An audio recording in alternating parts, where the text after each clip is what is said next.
Hey Twitch, how we doing? Hello all you cool cats and kittens. It's time for another live coding stream with your friend Matt Groves. Happy to be here again for another live stream. Today we're going to probably get some feature work in on the chatbot. It's been a while since we've added new features or anything new to the code to it. Been a week or a week and a half, something like that. So let's get back to it, and maybe we'll get to some of those new features that I've had on the list for so long.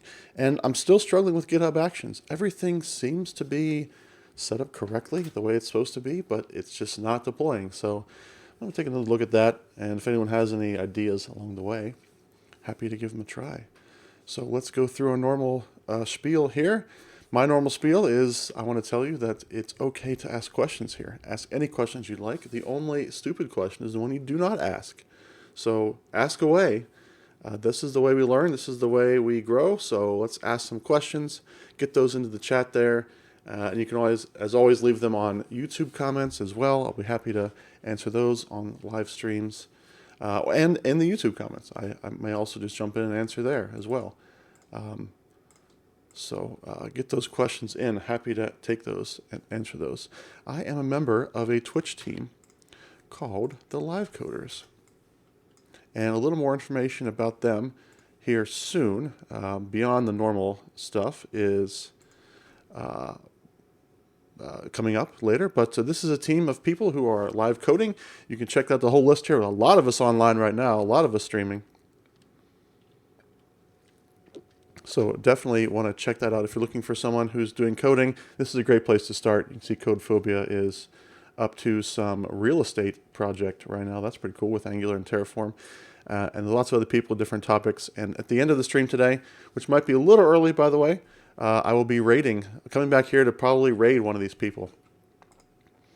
Hey, it's B. Burks. Hey, Matt, I'm just hanging out here in the background whilst I do Sync Gateway Dev. Yes, I assume that's Ben Brooks, I believe. He is a member of my team. Not a member of my team, but a member of my company. A coworker, if you will, who works on the Sync Gateway product, Couchbase project / product. So thanks for hanging out, Ben. Thanks for just lurking. And feel free to throw some questions up there. If there's Sync Gateway questions, I'll be throwing them your way. But anything else, I'd be glad to help you with. Another thing you can do, if you're looking for someone to follow on live coding, and you want to just expand your horizons a little bit, you can go to GitHub /BNB/awesome developer streams. This is a list of anybody who wants to be on the list, basically, of developers who are live coding, who are streaming. And you can see a whole list of them right here. Do a Control F in your browser, and you will be able to see different topics. So if you're interested in, let's say, mobile developments, we can just do Control F, type in mobile, see who's doing mobile development. So we got Brandon and Brent, and we've got Catalin, other people. Not a lot mobile dev on here, actually. Probably have to type in something more specific like iOS or Android to find something. But there's lots of people here who are doing mobile development. So I want to check that out. GitHub /BNB/awesome developer stream. This is not just Twitch, by the way. This is, YouTube, Facebook, Periscope, Mixer, wherever people want to live code, do live developer streams. You can find them here. And I usually do an update, do a specific search of this if it's been updated recently, but it's been 3 days, so we're not going to check that out. Hey, Mohammed, how are you? Mohammed was on the stream last night playing a little Jackbox party games with us. Good to see you in here. A lot of .NET people. Didn't expect that in this list, or just didn't expect it in general. Yeah, so I say the reason for that is the Live Coders team on Twitch was started by a guy named Jeff Fritz, who is a Microsoft employee. So naturally, a lot of his network is Microsoft .NET developers. But it's not just a Microsoft. It's not just a .NET thing. There's lots of people doing all different kinds of tech on there.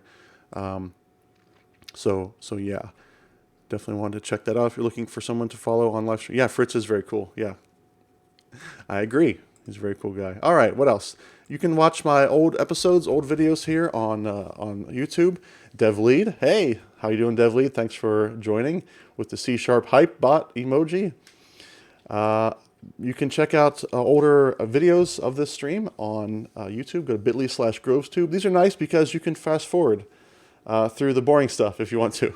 But it's also nice because if your time zone doesn't work out, you can go and check these out later, skim through them, leave questions, and so on. And I'll try to, as I can break out little highlight clips of those videos as I go. So you can find all that stuff on bit.ly/GrovesTube. It may not be exactly up to date. It may be an episode or two behind, but it'll get there eventually. All right, upcoming events. So events are weird right now. But we're still trying to participate in the community, trying to get out there and go to events. Eventual consistency. Yeah, my YouTube videos are eventually consistent with my Twitch videos. Yes, it's a good way of thinking about it. It's a replica. It's a different data center replica of my YouTube videos. Cross data center replication, but it's manual. It's all manual. So anyway, there's some events here that are coming up. These are going to be virtual events, the ones that I've confirmed so far. So the Indie Google Developer Group, I will be speaking at this meetup. That's April 6th. That is it's less than a week from today. That's at 6 p.m. Eastern Time. So if you want to go to that, you can go to this URL right here and sign up for that. And I will be presenting that virtual event. I don't know if there'll be a recording made of that or not. I really don't know. But you can sign up and join that meetup there. And I mentioned the Live Coders. So the Live Coders team that I'm part of, we're having a conference. Yes, a full virtual conference featuring some Live Coders team members. And so the very first one we're doing, this is going to start April 9th at 9 a.m. Eastern U.S. time. So if you go to the website there, it's in Pacific time, but I've done the conversion there. It's 9 a.m. Eastern time. So livecoders.dev, that's our website, and you can get information about the stream there. The conference there. You want to check that out. So that's going to be an interesting experience. I'm not a speaker at that conference. I may be at a future Live Coders conference as a speaker, but it's a conference you should check out anyway. In fact, since I'm not speaking, you may be more inclined to want to go to it. A little self-deprecation there. But go check out livecoders.dev. Lots of information there on how that conference is going to go down. Hey, Full Stack Live, thank you for the follow. Appreciate it. Thanks for hanging out with us. GDG Cloud in Oslo, Norway. I've got more info on this now, and I don't have it updated. So why don't we go and GDG Cloud, Oslo, Norway. I think it's on Twitter. Let me just find it. So I'll update this link here, and I will find out when or where to go for that. Here's the link. It's in my little Twitter mentions. Okay. So I'll put a link here, and I'll put a link in the chat as well. So this is another Google developer group. I kind of found this one through the first one in Indy. A little bit of networking going on there. But this one's based in Oslo, Norway. Now, again, it's going to be virtual, right? This is going to be presented over probably Hangouts as well. Don't know if there's going to be a recording, but you can go check this out. This is the GDG Cloud Norway event. It'll be the same topic as this one up here in Indy. So it's the same topic, but two different meetups. So whichever time works out best for you, or if you feel like you're closer to Oslo, you want to go to that one, or you're closer to Indy, you want to go to that one. It's up to you. Because after all this stuff is done, maybe networking with the Indy group is more valuable than networking with the Oslo group, or vice versa. PHP Tech, this is the last time I'm going to mention it. PHP Tech was flat out canceled. I am working with the organizers to do some sort of virtual alternative to that. So more information as that develops. But right now I'm taking off my list. And speaking of Oslo, this is just kind of a coincidence, but I've also selected to speak at NDC Oslo this year. Now that event has gone virtual, and that is scheduled for June 8 to 12. So no details on how that's going to work yet. They've got a couple other NDC events that they've got to deal with first. It's a small group of volunteers, so they have limited resources. They got to prioritize the other conferences that are coming earlier. But be on the lookout for that, NDC Oslo. NDC, I'm incredibly honored to be selected to speak at my first ever NDC event. So I'm looking forward to this, despite the fact of it being virtual. It's going to be really, really good. So that's what's on my list of upcoming events. There's other stuff I'm working on, other stuff that I will be adding to this list as we get closer to it. But that's the list right now. Okay, today. Oh yes, so this is from last episode. Definitely recommend checking this one out. So I had a guest on for the very first time. Eric Bichard was a guest, and he taught me a little bit about GraphQL, which is really great. I never really had a chance to dig into GraphQL before, and it was really, really good stuff.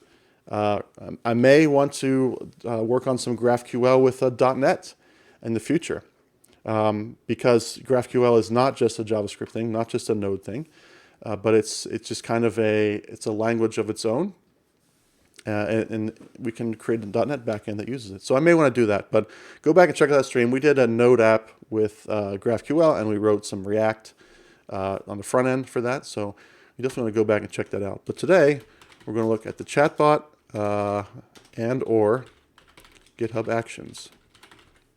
And so I'm going to go ahead and add a link to the repo here. The chatbot is currently on, as you can see by me just saying set current project there. So if you ever want to see the current project, you can hit bang current project in the chat there. And bang help, as you see there on the screen, will give you other commands. And that's what we're going to work on today, is maybe enhancing or adding additional commands to that chatbot to try to make the stream a little more interactive, a little more helpful, because not everyone sits at the stream from beginning to end. So we want to help people who are just dropping in get acclimated as well, get their questions answered, and feel like they're part of the community, because they are. Okay. So let's load up here my Twitch bot solution.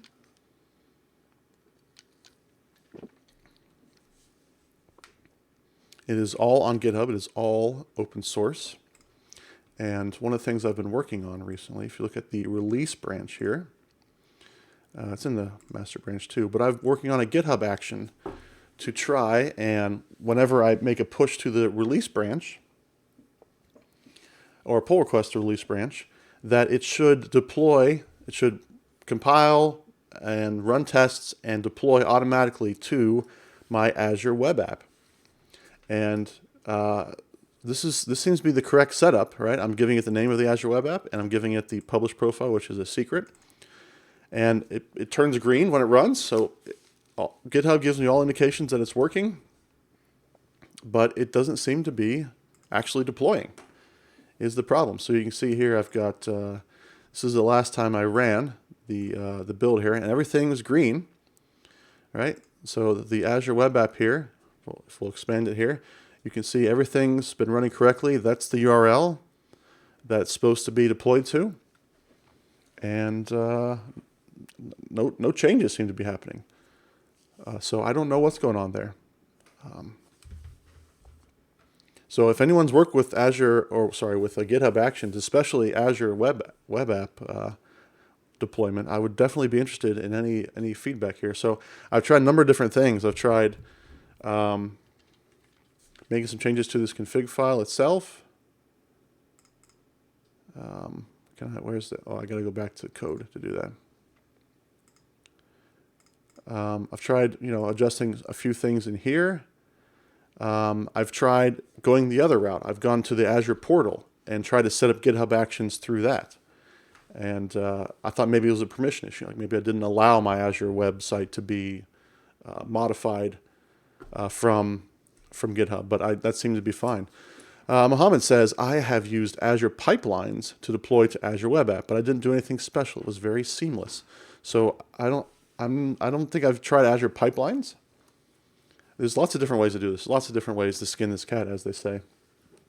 There's also Azure DevOps, I believe. I don't know if that's the same thing as Azure pipelines. Someone else recommended that. Say, oh, I use Azure DevOps instead. But I really wanted to try out this Actions, and it seems like it should work as it is. Like, I'm not doing anything terribly out of the ordinary here. So I'm just kind of confused why this isn't working. Azure Pipelines is a part of Azure DevOps. Okay, so there you go. But I mean, I've looked at the documentation, looked at several blog posts about how to do it, and it all seems to line up with what I'm doing, and everything I'm doing turns green when it runs. So it's just confusing why it's not happening. Now, I guess the only thing else I could think of is that I haven't made any actual changes to the web app itself. I've made some changes to some of the static JavaScript that's deployed with the site, which I think should be good enough, but I haven't actually changed the code itself. Let's see.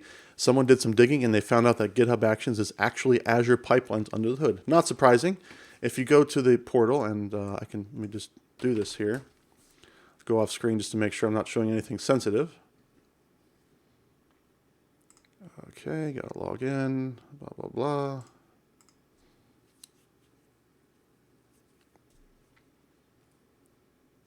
Okay, I think we're fine here. Nothing showing here of any sensitivity. So if we go to, this is my TwitchBot website app service website on Portal, or on on Azure. And if you go to, I think it's Deployment Center. I've actually already done this. I've already made these changes, I think. But there's an option here to go through and select the different deployment options, and one of them is GitHub Actions, and the other one I think is pipelines or DevOps or something. So, and you can see from this side, it seems to be working too. Like I tried this on Monday, and it says success and says it's active, but I go to that site, and I go to edit the source code, and nothing's changed. Nothing has changed at all. So I'm very confused about why this is telling me it worked when it's not working. So I guess the last thing I'd want to try is maybe making a change to the actual compiled like DLLs, the source code, the non-static files, because maybe something in here is it's saying, oh, I built this last week and it was the same as it is now, so I'm not going to build it again. Let's see. Have you tried connecting through FTP and see what's going on? So connect from FTP to what to see what's going on? Because I can bring up, for instance, I can bring up the app service editor, which is not FTP exactly, but it's kind of like a way to get access to the file system. I could also bring up, what's it called, Kadu, bring up a console to look at it. But what I'm looking at here is, okay, this is fine. So you can see on the left is my www root, and there's all the files that are deployed there. I gotta be careful not to click on something sensitive. But this is the hub.js. This is the JavaScript, one of the JavaScript files that helps show things on the screen when I do stuff in the chat or play sound effects, for instance. And I made a change to this file. I just added a console.log to it because I just wanted to, or console.write or something like that. I just wanted to see if the change I made would make any difference. So you can see here in www root, and I've got this hub.js. Maybe. Yeah, I added a console log, not console write, console log of the date. And actually, this is not the latest change. I actually updated it again directly in GitHub. But I made that change there. And then the deploy succeeded. And then you can see here that there is no console.log with the date to be found. So it did not deploy this file. And I would also expect it to cause other problems, because the way I'm doing it right now with credentials is I'm deploying those all manually in the app settings files. And that's one of the things I wanted to add once I got this this kind of deployment automation working, is I was going to figure out how to automate the deployment of the various secrets that I have, the Couchbase login, password, and an IP address for that matter, the Twitch API keys, and client keys and secrets, all those things that I right now just sort of hard code into app settings .production.release. I want those to be automatically deployed. I don't want to have to go and do that. So what I would expect is those files to be gone from here. A little sneeze, sorry about that. Let's see, Mohammed says, in Azure Pipelines, you can download the build artifact. Can you do that with GitHub Actions just to see what it has built? I don't know. That's a good question. And what would I be looking for? So, like, here's the build, and well, here's the dependencies and the build. And you're just basically asking if I can, somewhere along the way, in these results, like, get the actual build. So, well, that's interesting. It built, compiles the views as well. That's interesting. But yeah, it's putting them here to wherever this folder is. That must be in some sort of container. So I don't know if I can actually get those out. A container, I think, is ephemeral, so I think it goes away after the build is done and it's handed off to the next steps. Again, that's my assumption because I've never used GitHub Actions before. I'm learning along with. I'm just learning.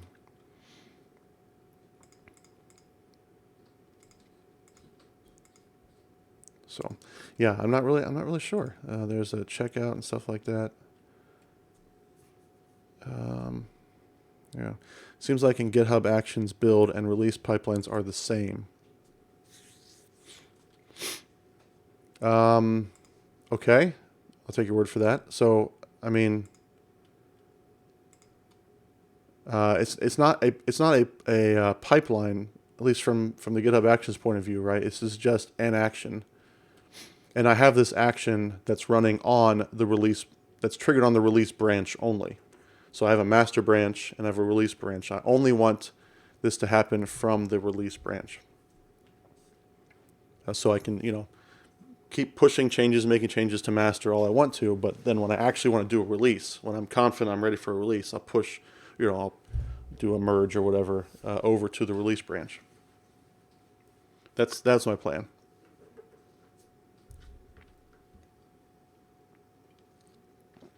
Yeah, so I don't know, Mohammed. It's a weird one. I've got to experiment with it some more and kind of figure out where I want to go from there. So what I think I want to do is work on something that I can get accomplished today without fiddling with actions more, because that stuff can be kind of boring. Oh, what do we got here? Upload artifact, GitHub Actions. Okay, so it's just another action that I could add to. Okay, actually might be cool to add to the action anyway. It's an action to upload the artifact, and it puts it in artifacts drop down, just hanging out there on GitHub. That's cool. Might have to check that out. I'm going to have to add that one for sure. Thank you for that, Mohammed. I will make a note of that and give that a try. That might shake something loose. Maybe you'll see what's going on there with the build. Okay. So this is a list of stuff that I've sort of put in the backlog over time. That's people have asked for or suggested for a bot. So we've got a bookmark command. I wasn't quite sure how that's going to work. I'm still not quite sure. We've got a funny little trout command. It's kind of like the old days of IRC. Info, which might be an alias for help. I don't know. About might be the same thing. Uptime, I don't know. That would show how long the stream's been going. I don't know. Stream info, followage. This was another feature. Raffle, so I kind of have gone with the built-in Twitch channel points system for the raffle. That seemed to work pretty well. I'm going to go with that. We've got Bang Lurk, which is an interesting idea. It just kind of, someone comes into the channel, they hit Bang Lurk, and it just lets me know that they're hanging out and they're lurking. It just says thank you. This was something else with authentication that we solved a different way. So I don't know, any of those commands seem interesting to y'all hanging out in the chat, or anything else come to mind as something be helpful to build?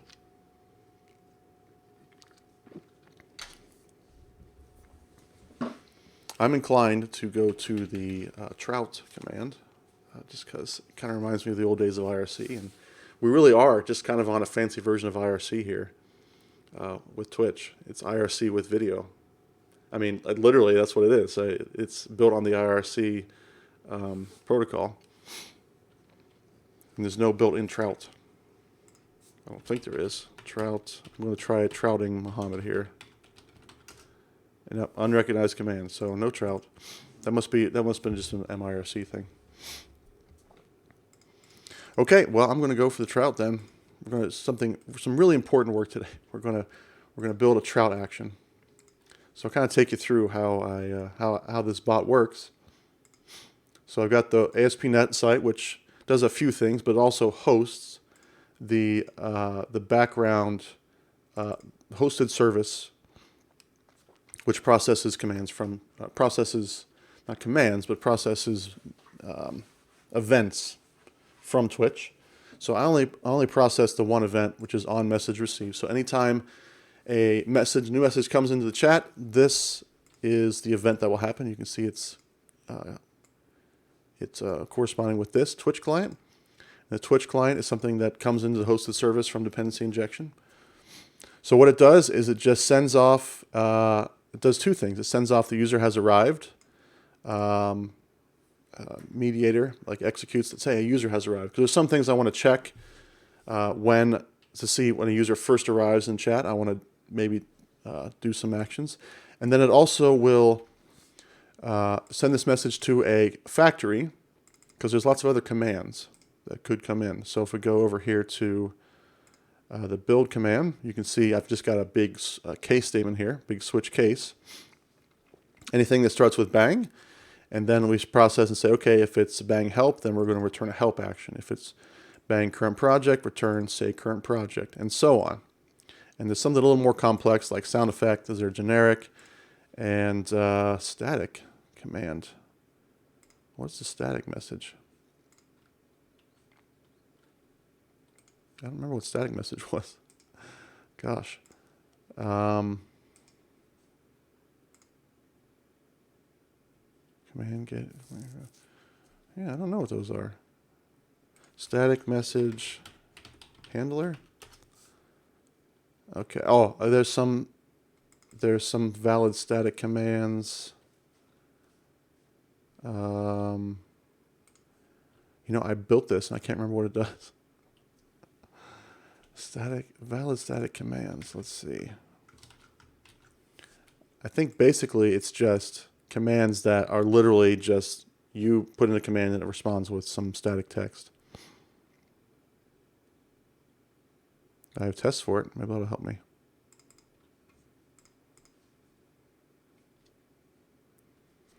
If there are no commands stored in the database, if there's commands stored in the database, okay. Right, so if I had a document with list of commands.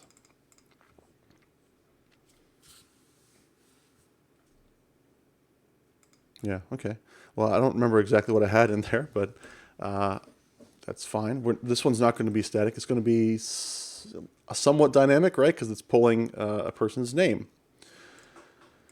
And then the default, of course, if none of those things apply, then I also store every single message that comes through the chat, which actually came in really handy when I did a live meetup here on Twitch last Thursday. Because the presenter of the meetup, which wasn't me, I was hosting somebody else, he wanted to see all the chat messages that came in during the presentation, because there's some good questions and comments that came in that he wanted to do further research on.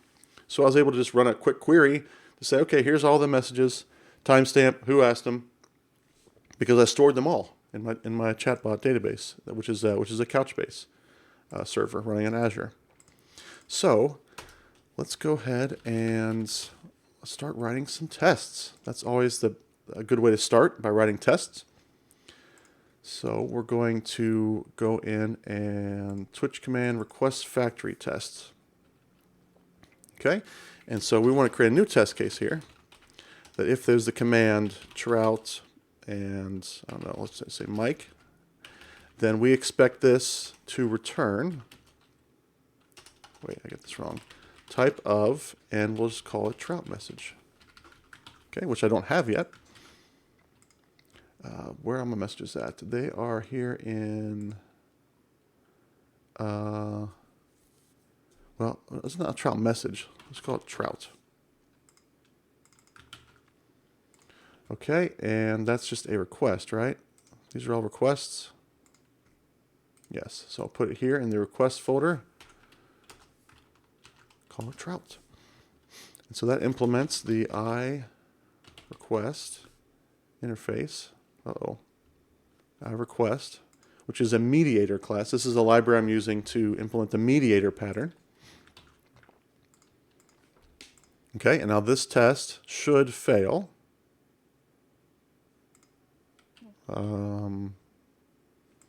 Is it even compiling?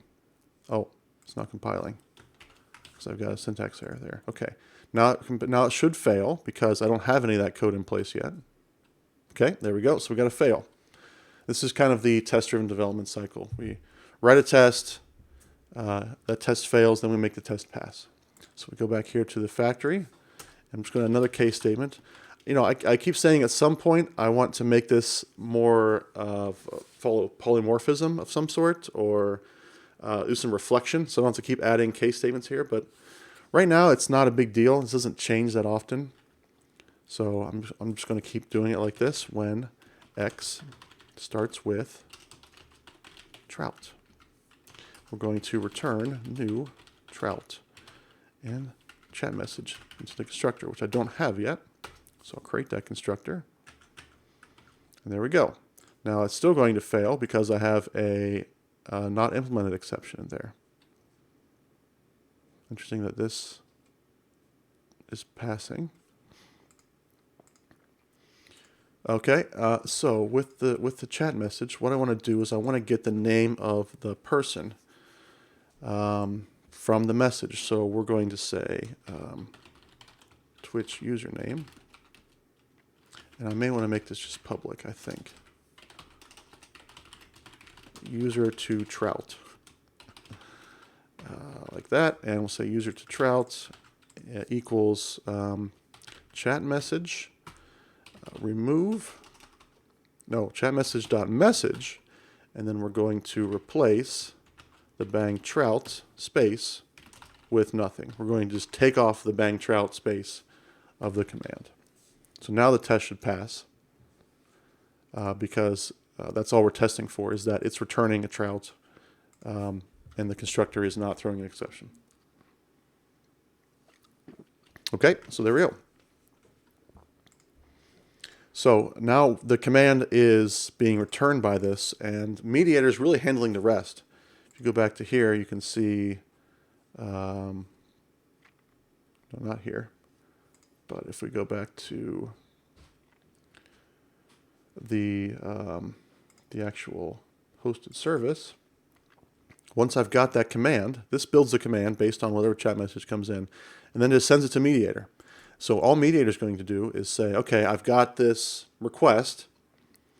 Now I need to find a handler for it. And so we create a request handler. So we'll have a trout handler. And the way I sync these up basically is I say request handler of type trout. And then implement the missing members. And this should be asynchronous. But there you go. And so that's how all these work, is that mediator is able to tell, because I'm specifying this base interface and the request type, that this is the handler I need to route this to. And it has one method in here called handle, which gets the actual request in and also a cancellation token, and it's asynchronous. And so this is actually responsible for doing the work of the request. So we want to do two things in here. So let's write tests for it. Back here to tests, we've got core request handler test. I've got a bunch for other handlers in here. We'll create a new one called trout handler tests, and n unit for life test fixture up here. Although you know, I'm a little concerned. A friend of mine, Calvin, who's often in this channel, he was very much into NUnit like me. We both came from the same place. It was NUnit all day, every day. But he has gotten into XUnit these days, so I'm losing my NUnit comrades to XUnit. So we'll do setup. Okay, and we'll bring in the handler we're just again testing this. So a new trout handler, and like so. Okay. Okay, so we need to do two things. I'll make these async. Hi, Matthew. Darn Dev, good to see you. It's all about GitHub Actions today. Well, we did a little GitHub Action stuff already. Have you used GitHub Actions yourself at all? Because Muhammad gave me some interesting stuff to chew on and check out. But if you have used GitHub Actions, I would definitely like to see your input on it as well. If you've not, no big deal. Totally fine, but just curious. In the meantime, I'm writing a new feature for the chatbot. But what I'd like to do is be able to write new features for the chatbot, push them out to GitHub, and then whenever I want to, do a release and have that automatically handled by GitHub Actions. And that's the action I've actually got in place. So if you do bang current project, you'll see a link to the repo, and the GitHub action is actually out there. So you can look at that action yourself. GitHub Actions is under my learning radar this week. So under your radar means you're not trying to learn it, or you are trying to learn it. Because I'll tell you what, GitHub Actions, I didn't know much about it at all until last week. And I mean, I'm not trying to do anything crazy with it, but it seemed pretty straightforward to me. So this is my GitHub action as it exists right now. And I do want to say that this is all running successfully. You got a Pluralsight course for it, and we'll learn in a few days. Okay. Oh, would you mind plugging that course? Because I have a Pluralsight subscription. I would like to check that out. D2622891. Is there some kind of undocumented function like ZW protect virtual memory to permanently set page access protections on system PTE pages on Windows 1809 Plus with exploit protection enabled? Wow, I have no idea, D622891. That is a tough question. I have no idea. I barely understand the question. It looks like you're looking for some sort of Win32 API function. No, that's not the wrong channel. You're allowed to ask questions in here, Mohammed. This is a safe place to ask any question you want to.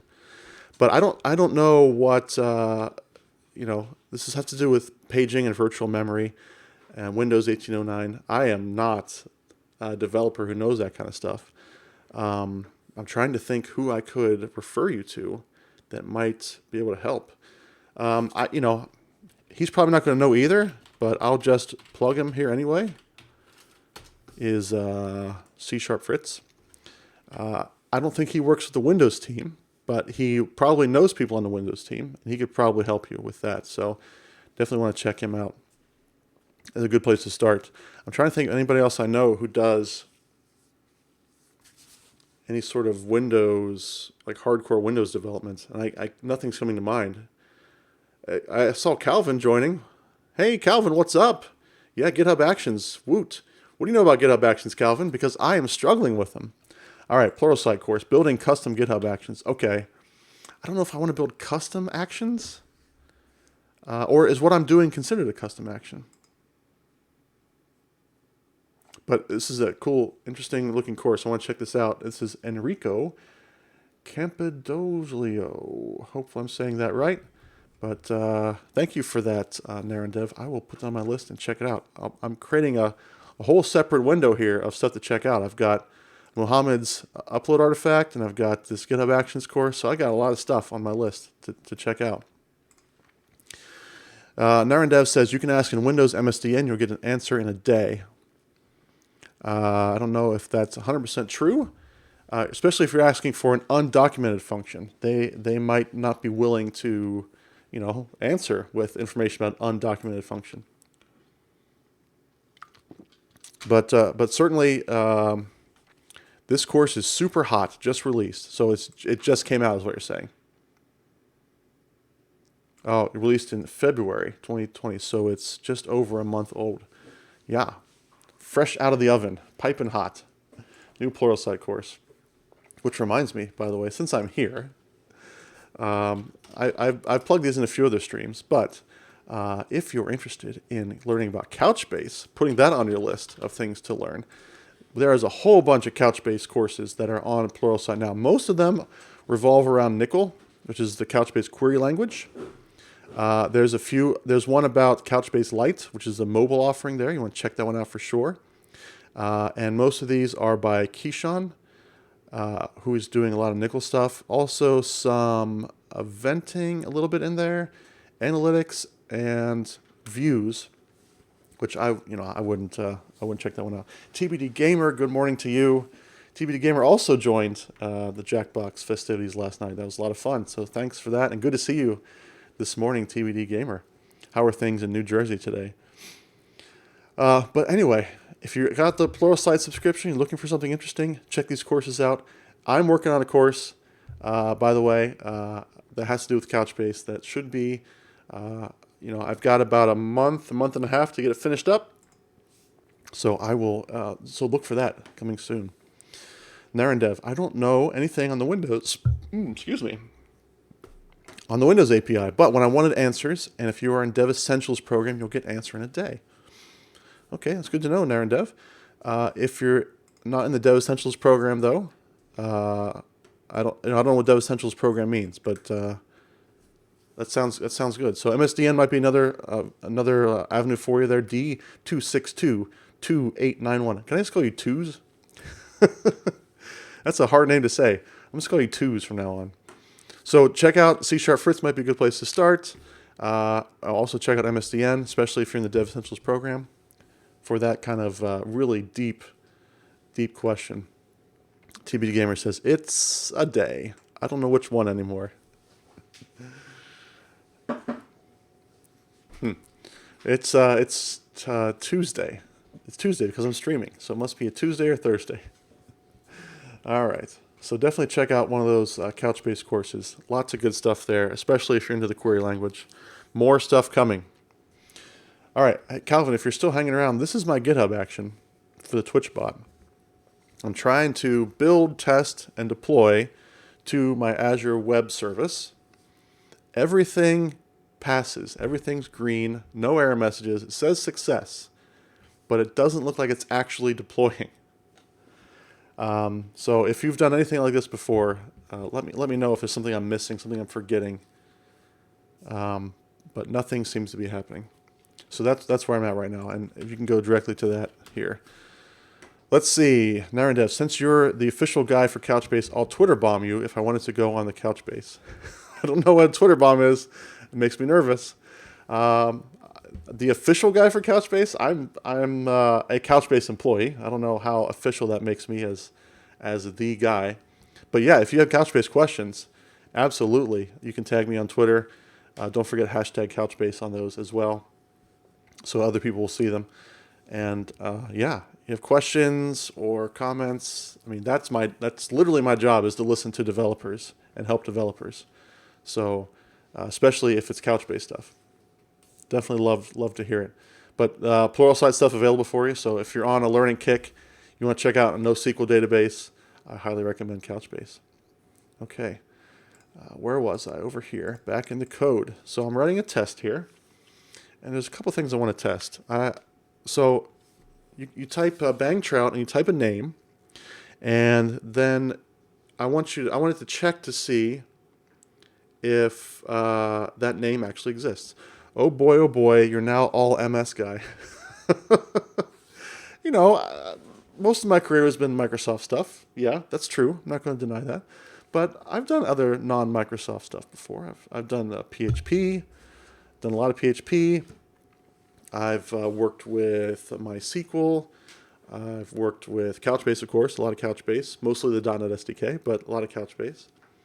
I've worked with JavaScript, jQuery, done a lot of that.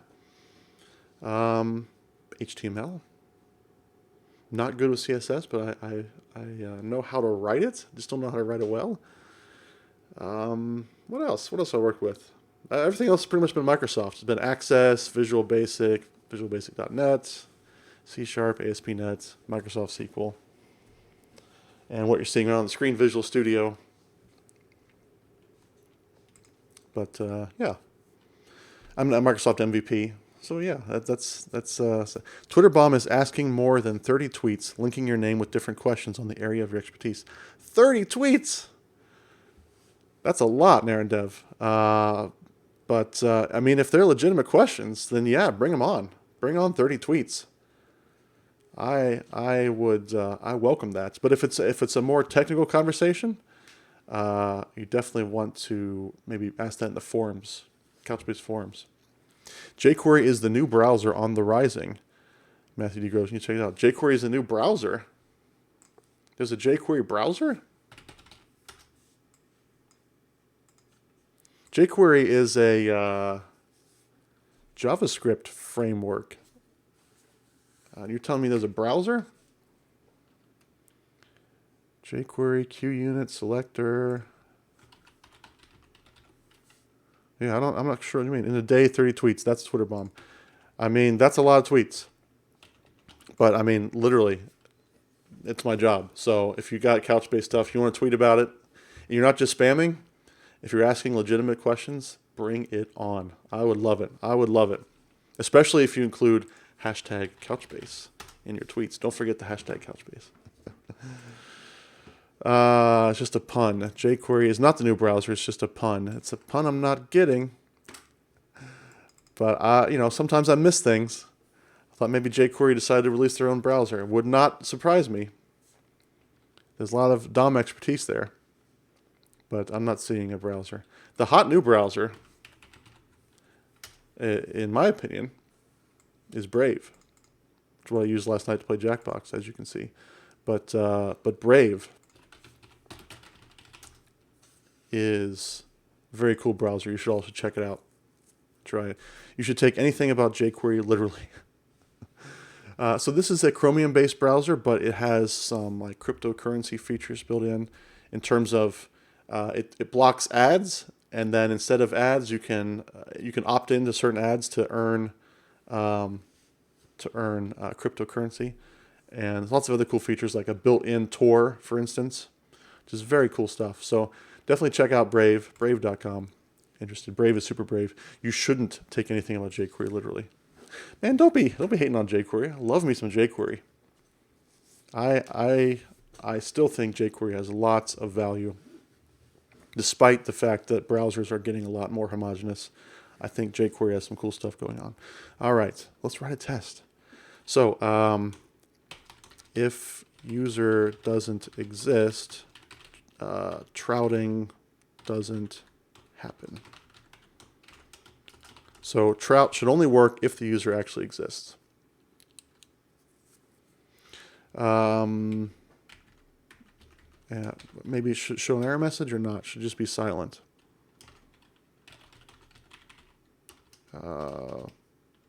User doesn't exist. Say error message.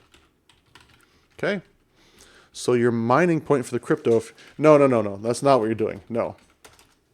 Not at all. So cryptocurrency, I don't think there's any mining involved. It's basically Brave will give you what's called attention tokens, and I am far from an expert on this, so I could be absolutely wrong.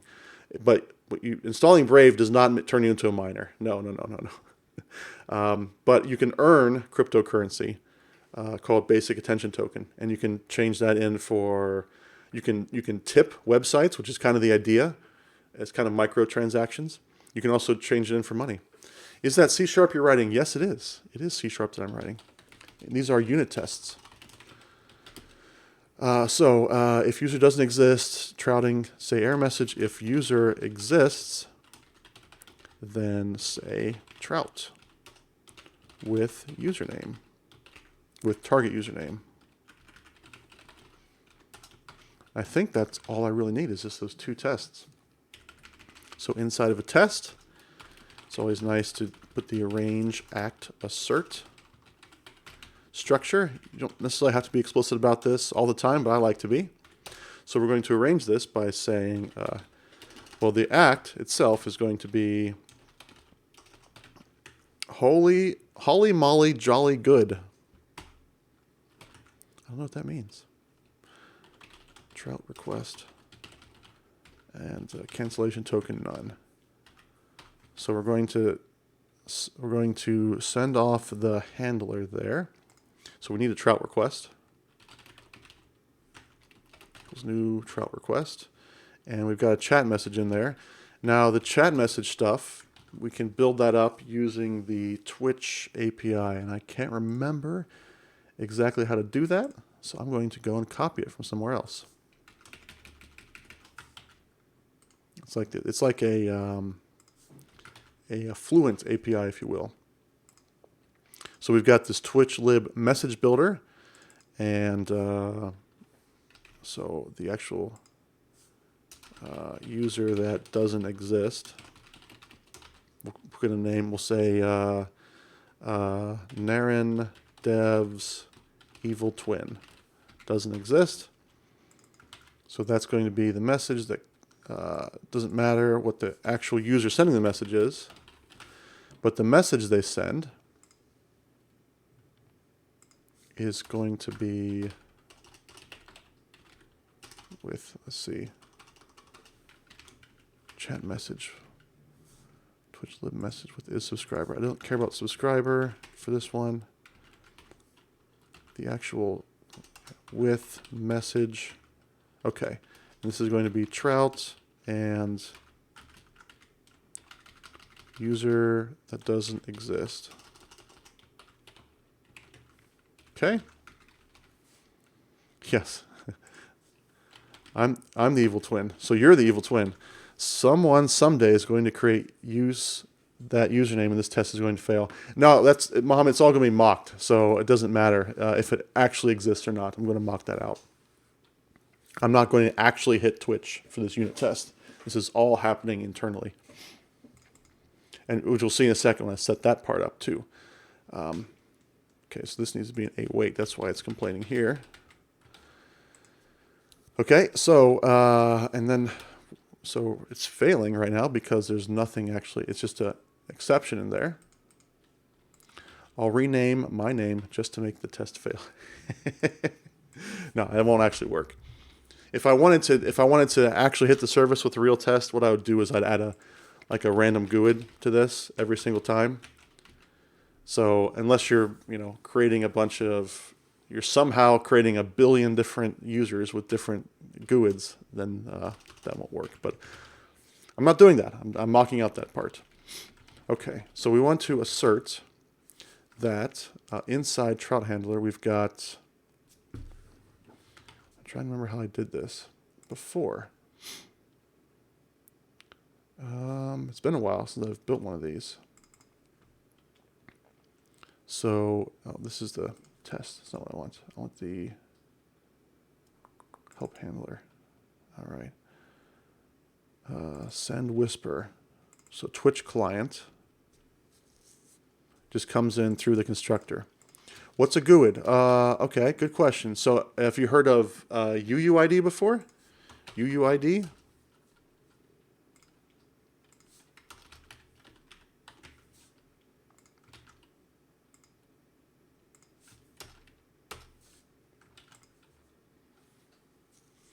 Because in my mind, they're kind of the same thing. They're not technically, but they are very similar, right? So it's a unique string that's kind of built based on like the hardware and some random numbers and things like that. So it's guaranteed unique. Now, strictly speaking, it's impossible for it to be unique. Yeah, you can think of it as Microsoft's implementation of UUID. Yeah, I think that's fair. It creates an identity, right? Now, mathematically speaking, you can't guarantee it to be unique, but it's unique within the heat death of the universe, basically, or before the collision will be when it'll happen sometime around the sun consumes the earth. So it's good enough. Don't have to worry about collisions too much. Yeah, NPM packaging is very popular, right? Because JavaScript does not have a built-in way to create UUIDs. That's why there are so many NPM packages, because JavaScript doesn't have a lot of that framework stuff built in. There's no STL, for instance. There's no .NET framework equivalent in JavaScript, right? So there's a bunch of packages out there, tons of them. Since Microsoft bought NPM, so UUID will become GUID. No, that's not going to happen. And I don't think Microsoft bought NPM, because NPM is just an open source project, but they bought the like the NPM, whatever company that puts together the NPM repository, npmjs.org. Yeah. And it was technically GitHub that purchased it. So Microsoft owns GitHub, and GitHub bought NPM. Yeah, NPM. Right. So, but they. So I don't know. They is NPM over here on GitHub somewhere, I assume.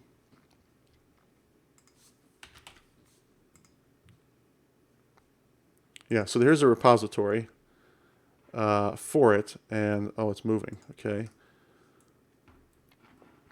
Right. So if you look at the license here for NPM, it is a see, that's interesting. It's the artistic license. Okay. So hey, I'm not a lawyer. Who knows? Maybe they bought NPM for all I know. Remember, JavaScript was created in 20 days, and it's running the internet to date. It's running a lot of the browsers, programs in browsers, yes, and some backend, yes. It's not always the best technology that wins. The crazy thing is that NPM is not actually open source. It was a for-profit company all along. Yeah, I mean, today I learned, right? So that's interesting. Everything on the front end tool is owned or created by Microsoft. Everything on the front end tool is owned or created by Microsoft. You're talking about all the front end tooling, Visual Studio Code, NPM. Well, but that's not true about like React. Angular is certainly like a joint thing between Microsoft and Google, I think. TypeScript, stuff like that. All right. Okay, so I got the Twitch client in there. So what I want to do, what I also need is the, is it shout out handler? Did I do this? Yes, the API. So I actually have this Twitch API wrapper as well. VS Code, NPM, GitHub. So, and TypeScript, yep. So this API wrapper is actually a interface that I created to wrap the Twitch API from TwitchLib. And the reason was because this was very difficult to mock. So I just wrapped it instead. That's one of the testing techniques you can do is if you can't mock something, and you can't fake it, it's not easy to do, you can just wrap the thing. Don't like to do it if I don't have to, but in this case it made sense to. So the only thing I really need from that API is this does user exist. As an MVP of Microsoft, what will they buy next?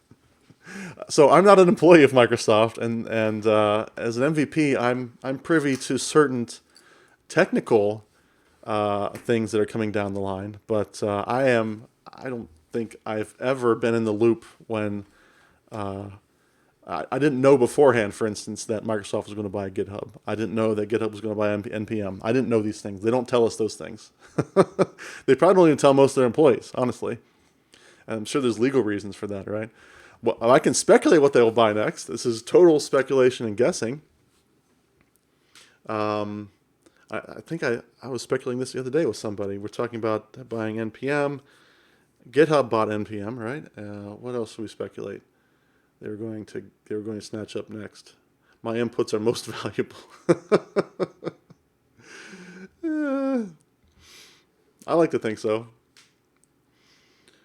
But MVP is really, it's more of a reward. It's just like a something you win. It's not something.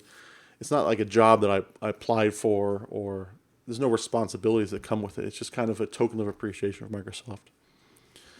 I can't remember what we were talking about Microsoft purchasing. I think it was a hangout call with Calvin and a few other people in Columbus, in Ohio. The other day we were talking about What was Microsoft going to buy next? All right, but anyway, that's all I need so far is the does user exist, and that you can see why it's difficult to mock because of all this sort of hierarchy here. It'd be tough to mock out, but that's all I really want is to get the user by name. So I'm going to mock out this part. I'm not actually going to call the API. So there we go. So when we can say, all right, we want to get the username itself. So the username user to trout equals request dot user to trout. So it's already there. That so I could say if it is not the case that user exists, then we're going to send a message. Now, what doesn't like about this? I need to do an await. So I'm going to say, does user exist? What's your top pick? My top pick of companies I'll buy next? It's really hard to say. You're making this bot in C#. Where will this bot live? Yeah, this bot is, if you go to Bang Current Project, it's on GitHub, open source project, and it is currently running on Azure websites. That was what the GitHub Action is for, to try and get this deployed automatically to Azure. Right now, it's a very manual process for me to do it. This should be an await. If it is not the case that user exists, there's also a Microsoft bot framework. There is, I don't know if it's meant for, it could work with Twitch. That's more meant for, I think, things like, you probably get to work with Twitch. That bot framework is kind of meant for like knowledge base kinds of things to turn documentation into an interactive chat. So there's some machine learning that goes on with that. It's pretty cool stuff. I've never tried it. I've been in a few sessions where I've seen people demo it and tell, and sort of show how it works and how they built it. I assume you could probably hook it into Twitch or something like Alexa or something. What happened to the Microsoft AI stuff? They're still doing a lot of AI stuff. Azure has cognitive services, which I use for a few projects to analyze images, analyze faces, things like that. There's ML.net, which is not an address, but it's a machine learning. Yeah, ML.net. It's pretty cool. You can just feed a bunch of data into it, and it'll apply different models and try to come up with the best model. Interesting stuff going on there. There's some other things that Microsoft's doing with machine learning and AI that's out there, and a lot of it is Azure-based these days. But ML.net is another one. Image classification, amazing. It's pretty good. It's pretty good. Actually, that's one of the things I use it for. Is I have a huge collection of family photos, and I try to run it. I'm trying to figure out who's in the photos so I can easily catalog them. And so I run it. One of the things I do is I run it through cognitive services to do image classification. And sometimes it's right on, sometimes not so much. So I'll run the same picture of one of my kids through it, and the image classification will say, oh, there's one young girl in this picture, and I run it through the face classification. It says, oh, there's one 6-year-old boy in this picture, and it's like, okay, well, which is it? Cortana. I feel like Cortana, I don't know if I saw this in the news recently, but I thought they shut it down. Maybe I'm wrong about that. I mean, the actual Cortana, like built into Windows. But there still might be some other Cortana stuff out there that you can use.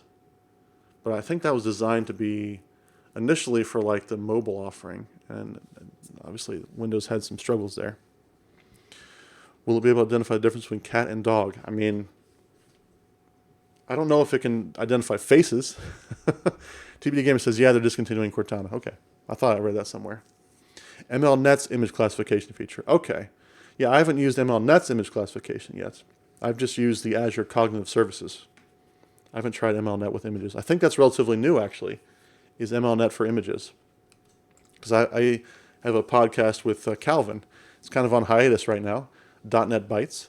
But we have old episodes if you want to check those out, .NETbytes.fm. And I believe it was one of the things we discovered or we discussed was ML.NET adding images. You should try out the model builder extensions. Model builder extensions for ML? ML.NET? Marketplace. Okay, I'll click this one. ML.NET model builder preview. Okay. Simple tool. Hey, thank you for the follow. Wixaz. Wixaz? Let me know if I'm saying it right, but thank you for the follow. Appreciate you hanging out with us. It's a UI tool for developers to build, train, ship machine learning models. Oh, interesting. Add machine learning. Interesting. Okay. Yeah. Melissa, so I'm saying it right? Wixaz. Wixaz? Wixaz. Did you build a model out of data? Let me build an image classification model with 10 images. So where does the data come from? You can classify dogs and cats very well. When you say it builds models out of data, is it pulling it from a database? Is it pulling it from just like a JSON file you've got there or something? So if the user does not exist, I want a Twitch client, you give it some data. Oh, it's just like I paste in some CSV or something like that? Because, I mean, ML.NET, I think, works with CSV. A file dialog. Okay, so you open a file. Could be a CSV file or something else.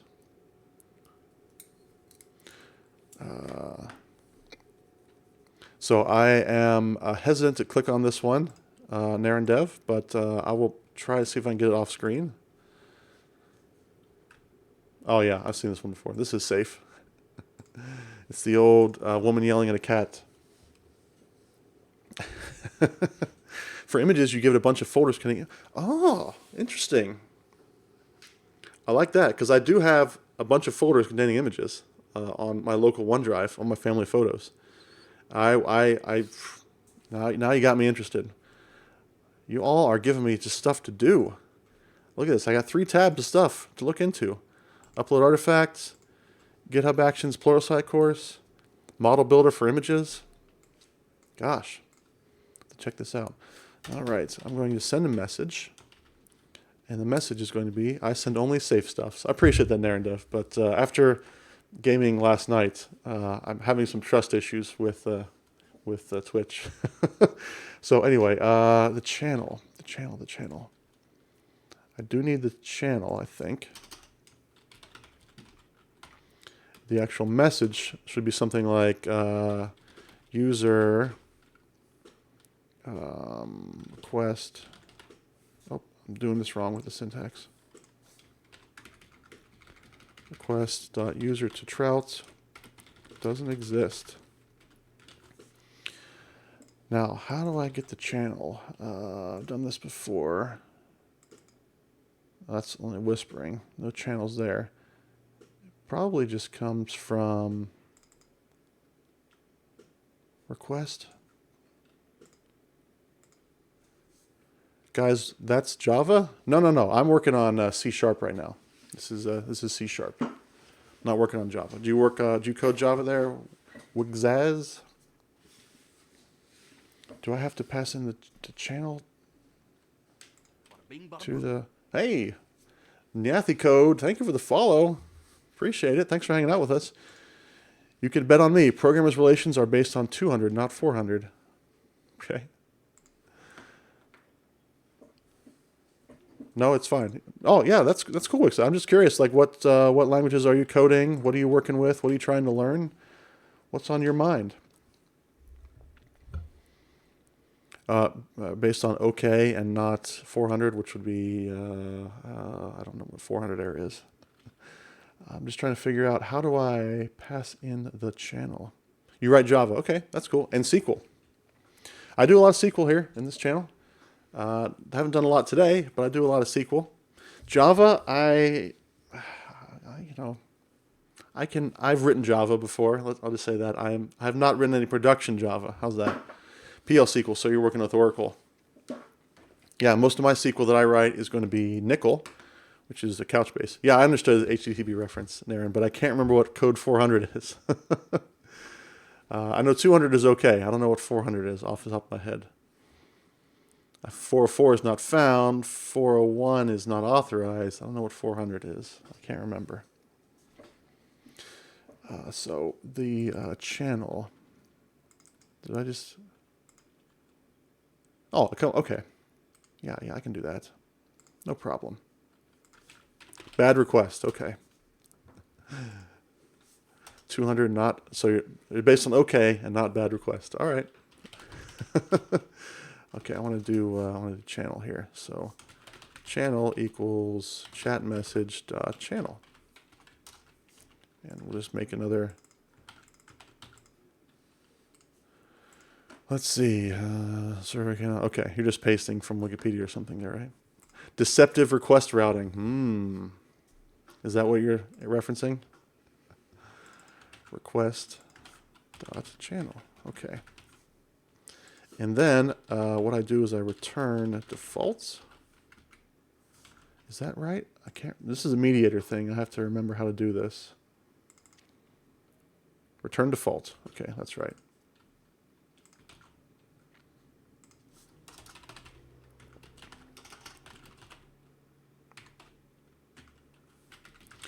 So I was watching the start of the stream, but with no sound. What's the goal today? Yeah, so today my goal was to try to see if I could learn more about GitHub Actions to see why it wasn't actually deploying, even though it said it is.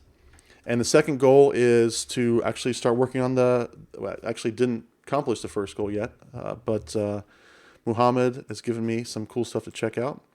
The second goal was to add some chatbot features that have been sort of sitting in the backlog for a while. So the one I decided to pick was the trout command, and that's what we're working on the trout command. If you're familiar with the old days of IRC, trout was a mainstay there, was a staple of those interactions. I saw that Twitch doesn't have a trout, so I thought I'd add it to my bot.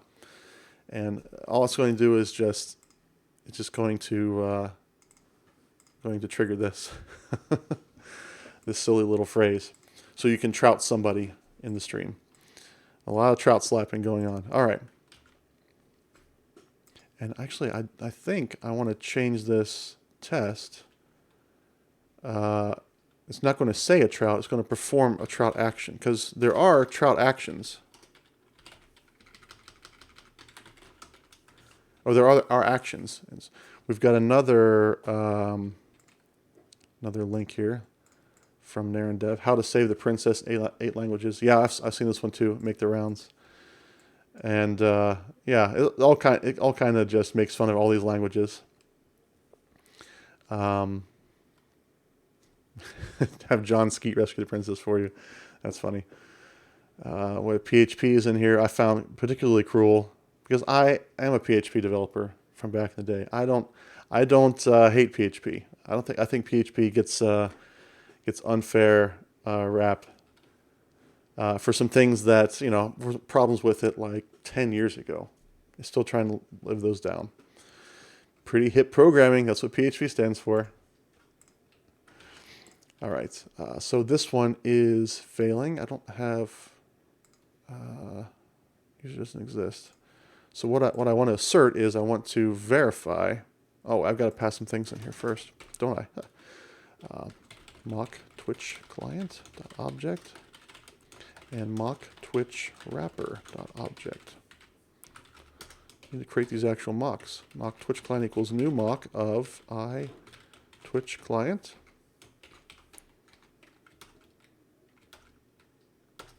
They killed it with the meme. Look at Go.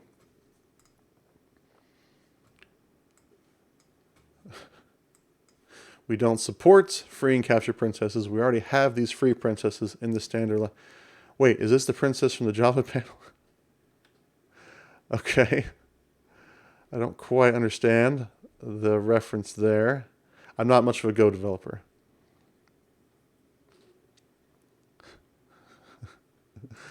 But yeah, a lot of stuff at Couchbase is actually built with Go.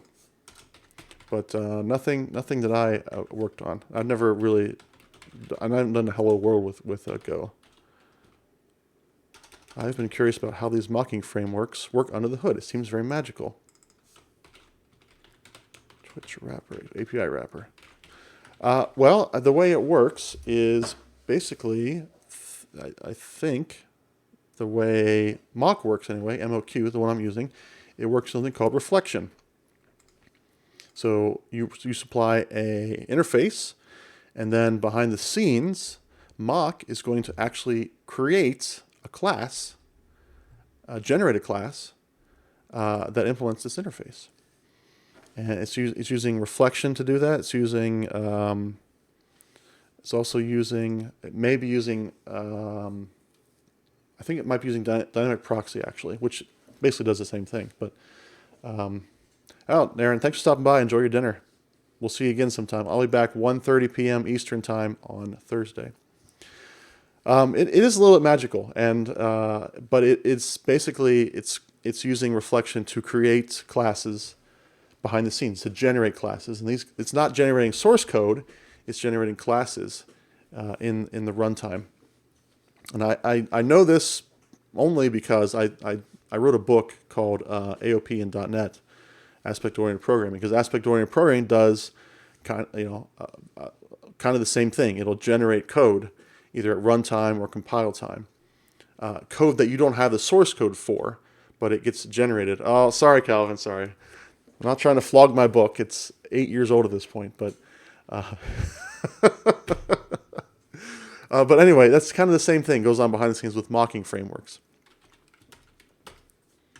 So yeah, it's a little magical, and there's some other libraries that do things a little differently, but for the most part, like MOQ and stuff like that, it does dynamic proxies. So a lot of these, I think you'll even see if I go to oh wait, I'm looking at the test project here. If I go to dependencies, if I go to packages, MOQ, you can see castle.core is one of the things it uses, because castle.core provides dynamic proxy, which is in one of these somewhere. It used to be a separate library, now it's called castle.core. AOP has fascinated me for years. I never spent time to understand it though. TBD Gamer, I think I've said this before on the stream, but chances are, and I even say this in my book, chances are you've used AOP, and it's just not called that. It's called something like action filters, or HTTP filters, or it's called filters, or interceptors, or things like that. So chances are you know more about AOP than you think. It's just, that's one of the reasons I wrote the book, actually, is a lot of the language around AOP is all very scientific and fancy sounding, but it's really relatively simple. It's not simple to build AOP frameworks, no, but it's to use it relatively simple. Let's see, once you tried to create one for fun, but my reflection game was not strong enough. You tried to create a mocking framework or an AOP framework. Because yeah, they're both challenging. I just for the sake of doing it.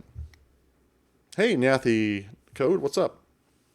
Just for the sake of doing it, I tried writing like the barest, simplest possible AOP framework I could. I wouldn't call it a framework, but just AOP code that I could. And that is a lot of work to do. And then try building into a framework, even more challenging. So I have a huge appreciation for the people and companies that build AOP tools.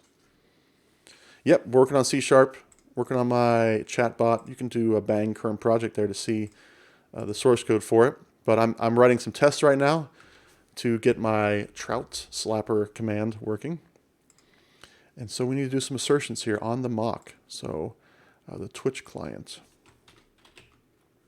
Mock Twitch client, we're going to verify that in that mock, the send message was called. And I don't think I specified a channel, did I? Where does the channel go? Does it go here? Yeah, channel. Doesn't matter. Channel name. It doesn't really matter what channel it goes in. I'll just say any string. I really look up to you. I'm a software engineering student. I have built 10 apps. Well, hey, I appreciate that.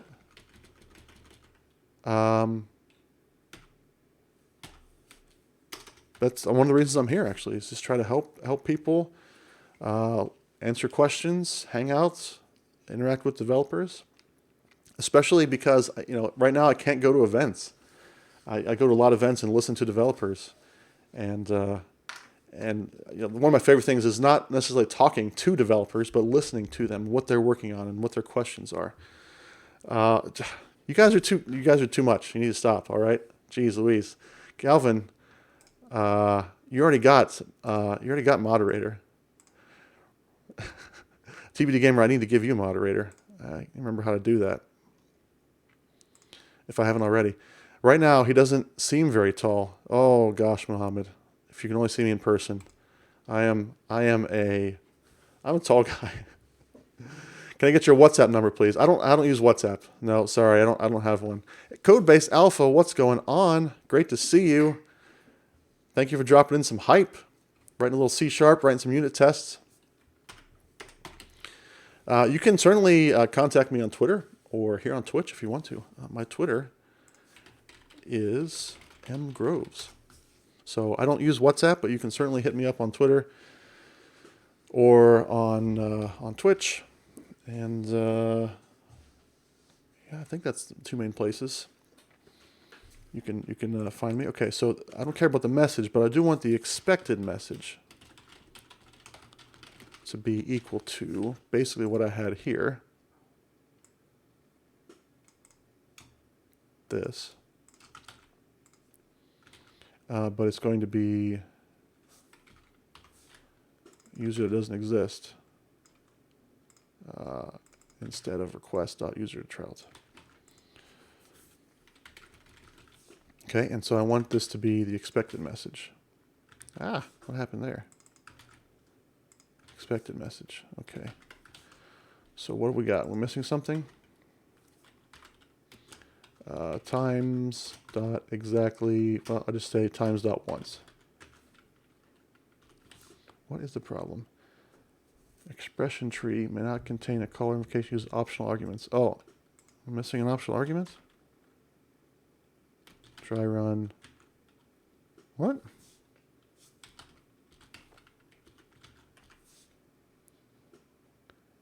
Not contain a name. Oh gosh.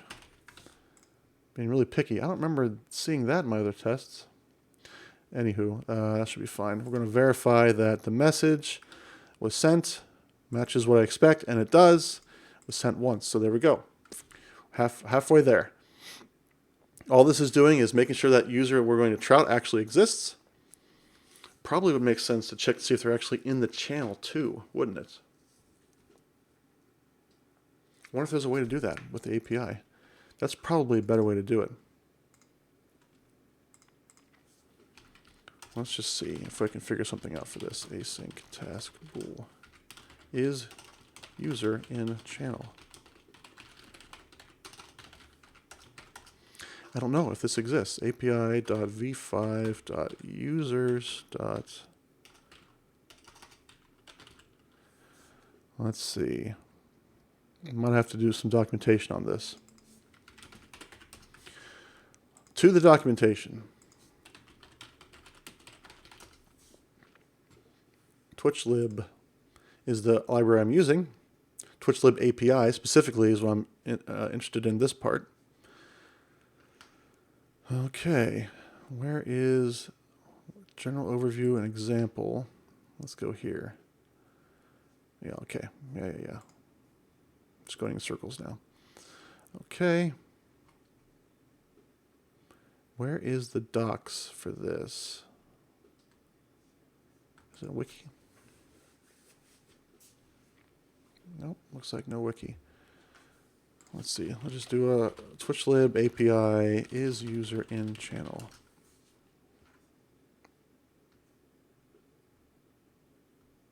Oh, maybe it's under the channels. Instead of users, we'll say API v5 channels. Get channel by ID. I don't know what my ID is yet, but based on that, can I see... I'm just sort of messing around here, see what I can find, see what I can discover. channel dot language followers.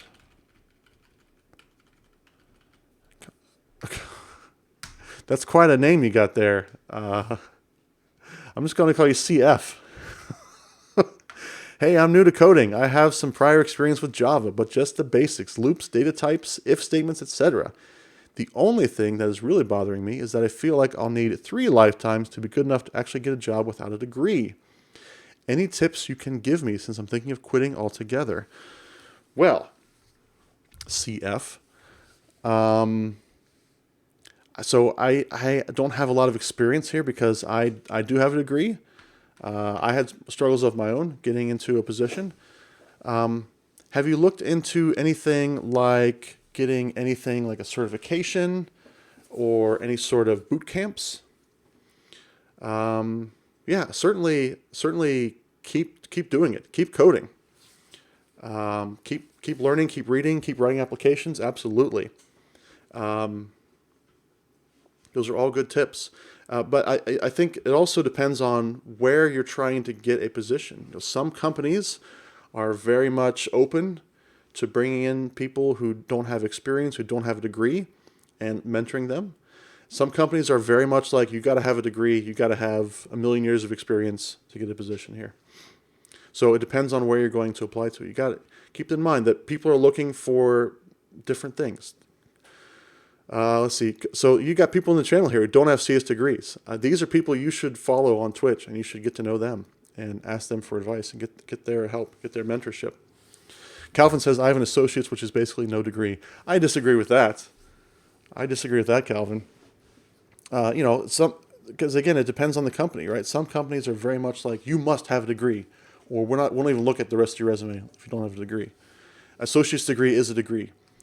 Some of the things, my father does a lot of hiring. He's not hiring developers, right? But he does a lot of hiring at his company, and he hires sales for sales roles. But he's not looking for, when he looks for a degree, it doesn't have to be a degree in business. It could be a degree in philosophy, a degree in business administration. But he's always looking for a degree. That's important to him.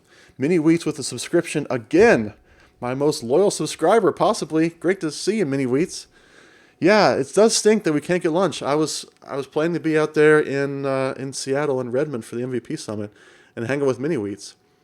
But, next year, at the very latest, I plan to be out there. I'd love to get out to Seattle again. Haven't been in about over a year at this point. But thank you for the subscription. I appreciate it. Great to see you. Calvin says he got an internship during his college years, and once he got his foot in the door, that's all it took. The degree meant nothing beyond that point. Yeah, I think getting the foot in the door, that's the biggest challenge. Obviously, you can't go to a company that says you must have a degree, but that's always tough to feel out because sometimes the job descriptions are written by someone other than who's actually doing the hiring. So it's, I would just say you got to keep going. You got to keep at it. Work on stuff that you can show off. Work on open source projects you can show off and say, hey, I built this. I know this language. I know these tools.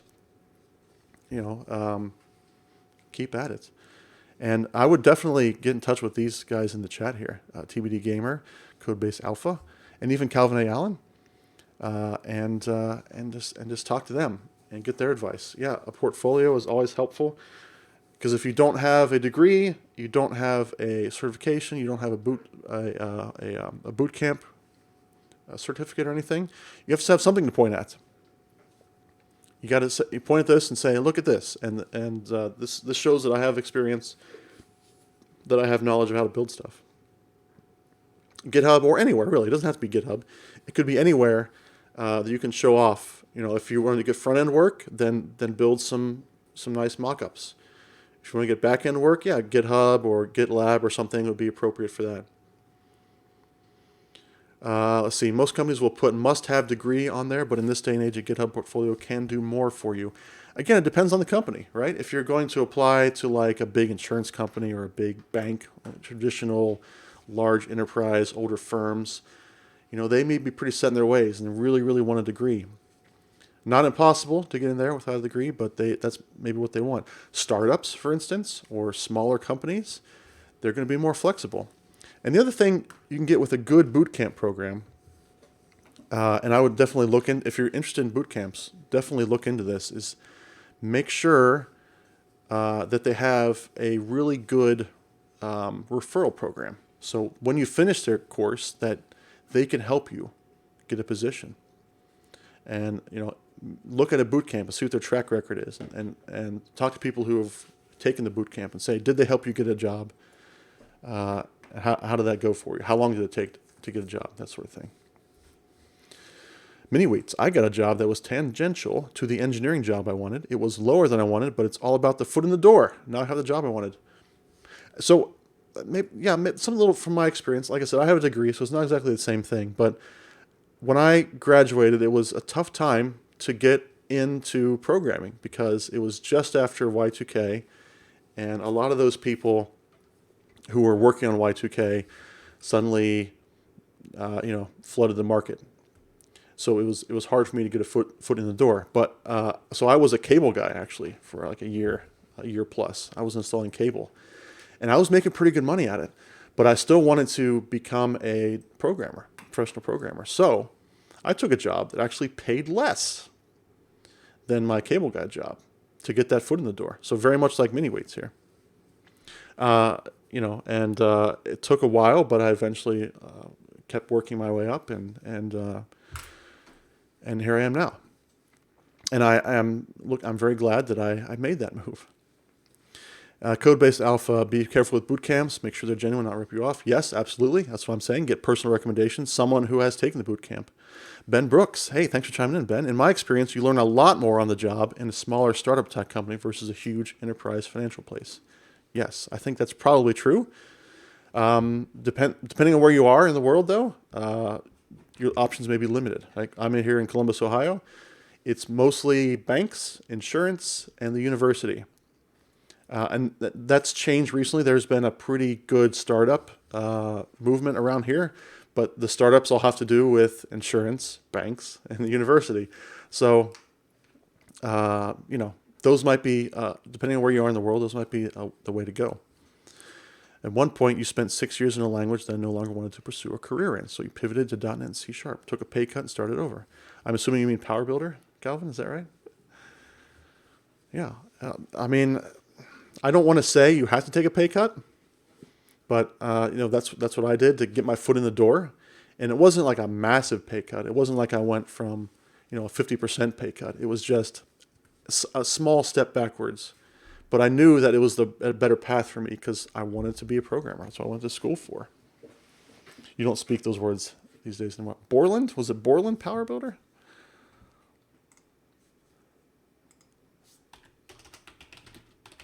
Remember the Lotus Notes crash?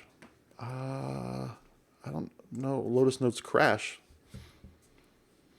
Power Builder is not Borland. It's owned by SAP now since they bought Sybase. So there you go. Lotus Notes. Yeah, I used Lotus Notes as an email, I think. Is that their email? Yeah. I used that when I was a consultant for just over a year. Our company used Lotus Notes, which was not good. Lotus Notes or Borland as recently as 2014? Gosh. I think mine was 2009, 2010 when I first introduced the Lotus Notes email. And now, of course, famously, CouchDB was kind of inspired by the way that Lotus would store data. And of course, CouchDB was one of the early building blocks of Couchbase. So it's just kind of weird how those things work out. All right, is a user in a channel? Is there a way to figure this out?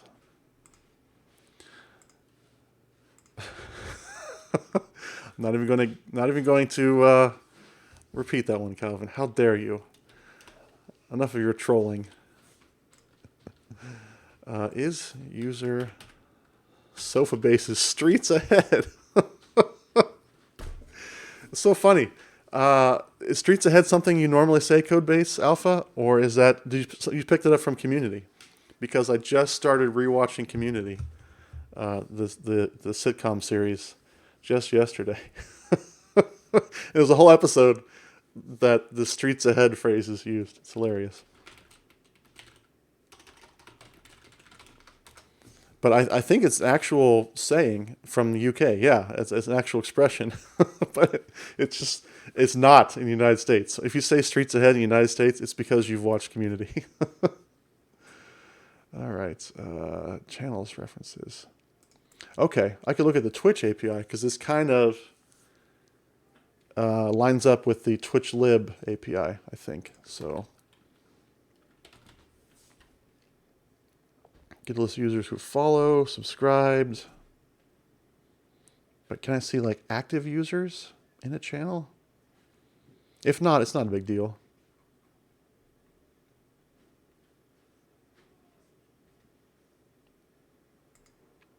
Get channel.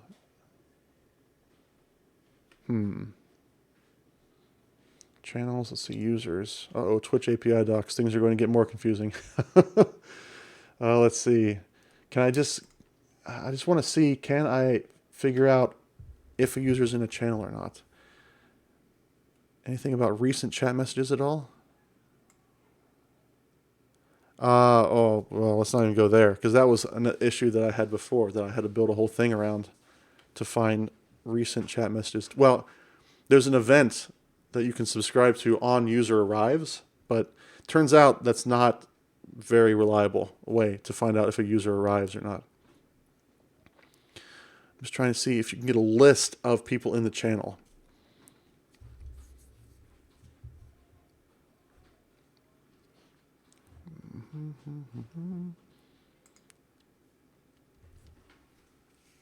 Get channel followers, get channel teams. Those are fine. I've not seen anything that can tell you a particular user is watching, but it's been a while since I wrote my bot. Yeah, I suspect you're probably right. Although I think if you use an IRC client, you can see who's in the channel. It's just I don't know how accurate, how up-to-date that is. So I'm going to leave it alone for now. We'll just assume that you're not going to be trout slapping people who aren't in the channel. We'll just go with that. All right. So we're coming up towards the end of the stream here. I'm going to go to about 11:45. I've got a meeting at noon I've got to get to. So 11:40, I will check the team list and we'll see who we can raid. So if you got anybody, if you want to raid, we got a pretty good group right now to go and do a raid. But I'm going to try to get started on this test. In the meantime, we want to actually, if the user exists, then we're going to perform a trout action with that username. So we're going to do a similar arrange here. Oops, too much. Fritz is on. You want to go raid Fritz? It's been a while since I've raided Fritz. So in this case, we want to... wait a second. I didn't actually set up a mock. I wasn't actually explicit. Instafluff? Yeah, I feel like I raid Instafluff and Fritz, you know, higher than most other teammates. I like to spread it around as much as possible. And those guys already have such really strong followings. I do like to raid from time to time. I think we raided Instafluff last week. He was working on some stuff with COVID papers, like doing some AI for COVID papers. It was pretty cool stuff. I can't stick around very much. So, what have we got here? Oh, this is Twitch IRC. Okay. This isn't really the API, though. This is just IRC stuff. Scroll down, he says. Okay. Scrolling down. List the current chatters in a channel. If they're more... Okay. Cool. How do I get this, though, from the API?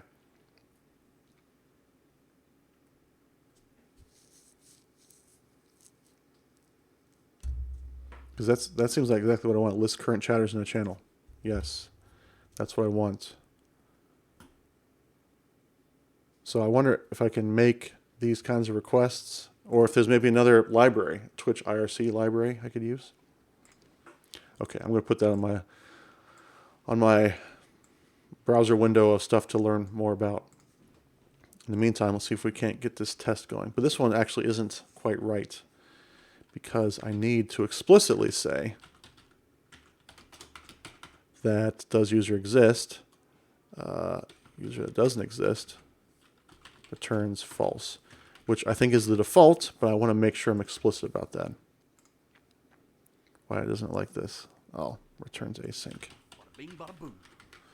Hey, thank you for the follow, Obasama10. Sorry, I couldn't find the API either, but figured the link might get you started. Yeah, I think that's a good place to go. So it's available to something. It's out there. We can get it. Okay. All right. So I want to do the opposite here. User that does exist. And that's going to return true. Okay, and the expected message will not be there. User that does exist. Okay. Appreciate that follow. Lots of follows today and last night. Really appreciate everybody joining in and adding me to the list of what's the trout request? To the list of Twitchers that you follow. I really appreciate that. Oh, down here, trout request. It's another part of the arrange. Okay, so we're going to assert, and I don't know if this, well, we're going to have to see, but I'm going to verify that it's not send message, but we want to, there's an action, right? Which might be a certain kind of message. Yeah, I got to look into this API some more, so I don't think we're going to get to it today. It might be a raw, in fact. This is going to be something like, I don't know, maybe we can do like /me slaps. Who knows if this works? But if you try /me, you can do it right now on the channel. It's an action. User that does exist around a bit with a large trout. Right, so I could do this. I could say slaps TBD gamer around a bit with a large trout. And it will appear slightly different than a normal chat message, right? It's an action, or a /me/action, we called it in IRC days. That still exists in Twitch. So I just need to figure out how that's done with the Twitch API. Is it a send raw with just /me? And I probably should put an @ symbol in front of that too, huh? Just like I did with TBD Gamer. So I'll have to look into that some more. But yeah, sorry about that, TBD Gamer. It's a large trout, so it has some heft to it. All right, but let's prepare for a raid now. Let's go check out my team. See who we want to raid. So we got Fritz on, we got InstaFluff. Plush. That's right, you were there last night. We did actually determine what the better sound is for getting hit with a fish. We got Jessica Mack. I don't think I've ever been in Jessica Mack's channel before. We're doing some game dev with C++, shaders, music, feeling, skateboarding. Sounds interesting. We also got BeginBot, who I've rated a couple times. Tutor Exilius. Don't know if I've rated that one. Dan Siegel, rated him recently. Josh Kupka. Jessica, New Life Coder. I don't know. I don't know. Why don't we go raid Jessica Mack? We'll find out. So, if you are a subscriber, I'm going to get you something to copy and paste for the raid. Bada bing, bada boom. It's a raid. So you can copy and paste that. When we go over to that channel, please be nice to Jessica.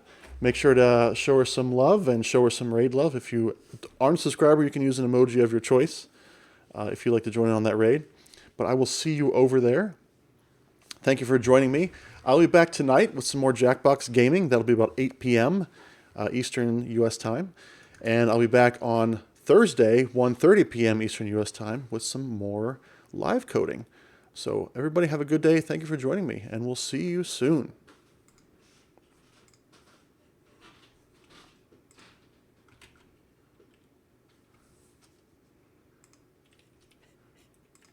was that?